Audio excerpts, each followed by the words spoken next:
This is the beyond gorgeous Lexus LC500h. H stands for hybrid.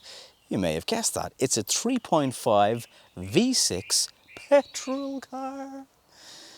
And it's absolutely gorgeous. There is a V8 version, but come on, it's Ireland. Cars like this are expensive. We'll cover that in a second. You can get a carbon fibre roof. This is a luxury pack, so it doesn't have it, but it's still black and glassy and really tinted. The lines, the front grille, the 20s, you can get 24s on it. Air intakes at the front, air intakes back here.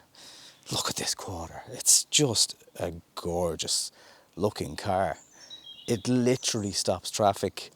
It has 6 and 7 year olds who don't even look at cars anymore. I've never seen a car in 3 years of reviewing cars that has had so much road presence in a vehicle. It's incredible.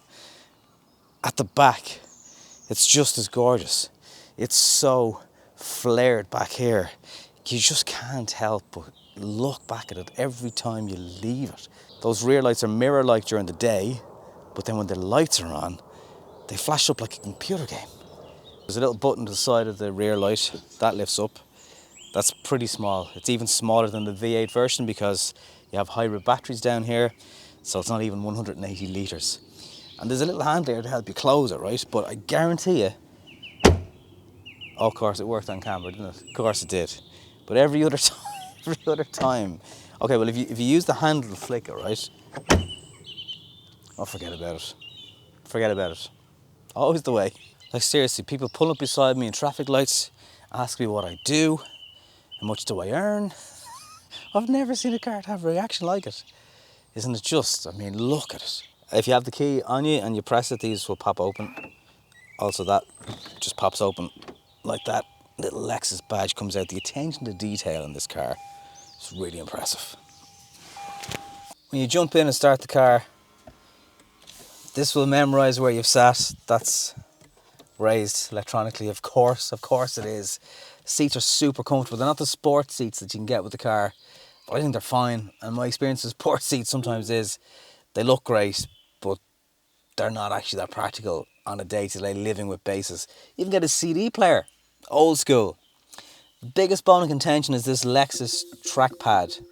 So you can hear binging and bonging, and literally imagine using a laptop trackpad while you drive a 2-ton vehicle, because that's what that's like.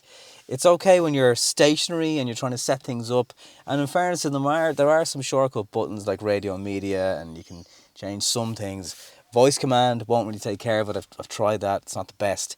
But that trackpad is just bizarre. If people are getting upset over touchscreens without knobs, I've just never seen that sort of thing in a car before. On a laptop, yeah, absolutely. Now, even the way this kind of stuff is engineered, right? Like, look how slowly that closes. And that's what I mean about the attention to detail.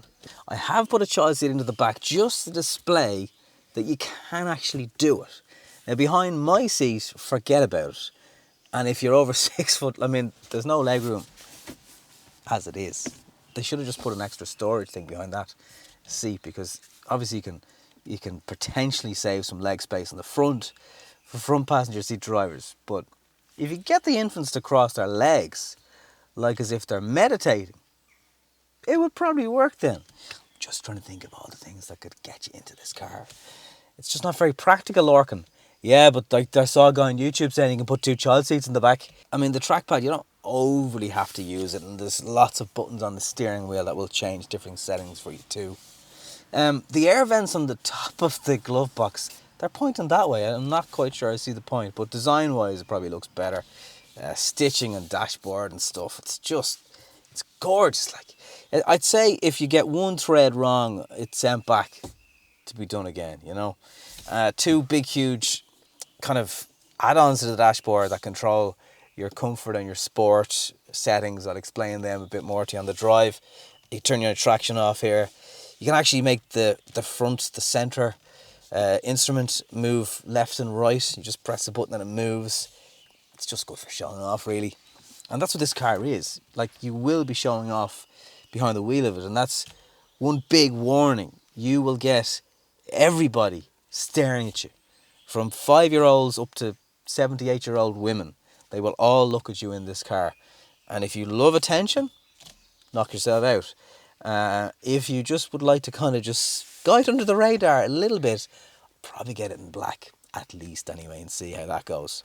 If you like going fast in a straight line, then you'll absolutely love this car. If you're in the hybrid version, because, well, for whatever reason, as we've already discussed, then you're going to want to slow down for certain corners.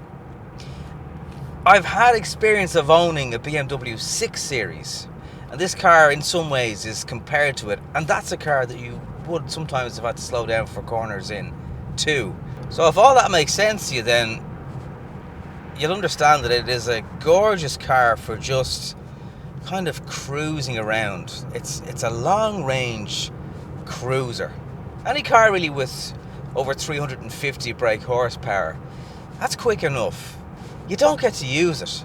And I know I sound like everyone's dad saying that, but 350 brake horsepower, I mean, come on. What else do you need, really? The CVT gearbox, although it's a 10-speed, it's really a 4-speed, and it's very complex. I don't understand the full dimensions of it either. But I'm hearing Sport plus Drive mode, and that means your gear is always ready to go. There's no lag whatsoever, which for, you know, an engine like this is pretty impressive. But it doesn't really, especially now in Sport Plus mode, it's like, what gear would you like me to be in? Because I don't know.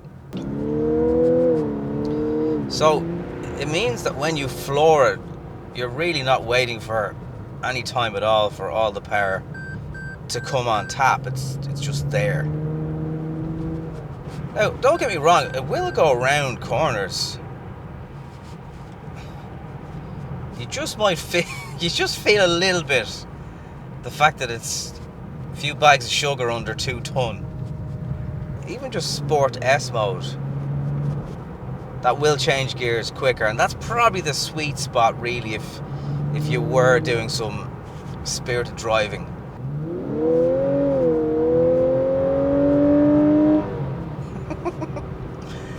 That's an addictive sound.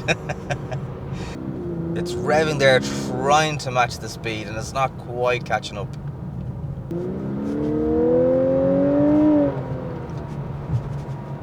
And there it is, doing it again. So if I flick it just into comfort mode, and there is an eco, I don't know why you'd ever want to drive in eco mode in a car like this. You'll still get a bit of that V6 rumble, but it's not as intense, and you can definitely feel some of it is probably pumped into the cabin. But these are really like I'm hyper focusing in on certain aspects of it. If you just think of it as a really powerful, sleek lump of something that just glides along the road, that's exactly what this car is. The indicators sound like they're a detonator about to go off. There's like a weird, very weird, I've never heard indicators like that before. It's like, or else an alarm clock.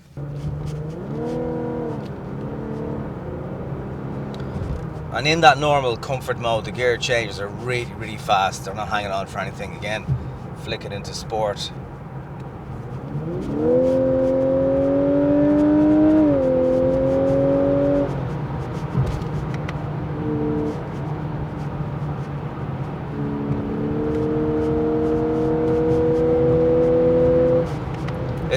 It feels like an endless bucket of power. It just keeps on going. Wow, it's like, that's what I mean. Straight line quick, but I'm really slowing down for this corner because I just... Now here's the really cool bit. This car isn't even doing 11 litres per 100 kilometers. It's generally sitting at about 10.5, 10.8, no matter what I do. And again, it's not the V8, but, and it's probably not the reason you're going to worry in terms of running costs if you can afford this car, but it is still, it's worth just mentioning. Like, that's a pretty cool achievement from a V6 3.5 petrol doing considerably less than a Golf R. You will feel like a bit of a lotto millionaire driving around in this car, and when so much of normal life isn't you on a track pretending you're Lewis Hamilton, then I don't really see what all the fuss is about. It's a gorgeous car to just sit in behind the wheel of, cruise along and enjoy. Not the rawest piece of motoring you'll ever experience, fair enough, but if you're just into cars, you'll just enjoy the moment. And for those reasons, I think I'd happily drive one of these cars for the next 20 years. Because it just feels pretty good to feel this rich. So there's no doubt this car is going to be ultra rare on Irish roads. The €132,000 price tag is going to take care of that. It's not an Aston Martin, it's not even a BMW 8 Series, because the 8 Series has got a bit more practicality going on in it. It's something all out there on its own. It's the car that will have people stopping you in the street and saying, nice car. And they mean it, because it's just so unusual. It's so rare on Irish roads. You're never going to see it from one end of the year to the next. But if you don't need back seats or a bloody boot, and you just want to drive something that's absolutely gorgeous without an Aston Martin price tag, and the LC500, I'd love to say the V8 one, and that is the one to go for, but the hybrid, for going fast in straight lines, it does the job just fine. And you'll never get tired looking at it. It's absolutely stunning. Thank you very much for watching.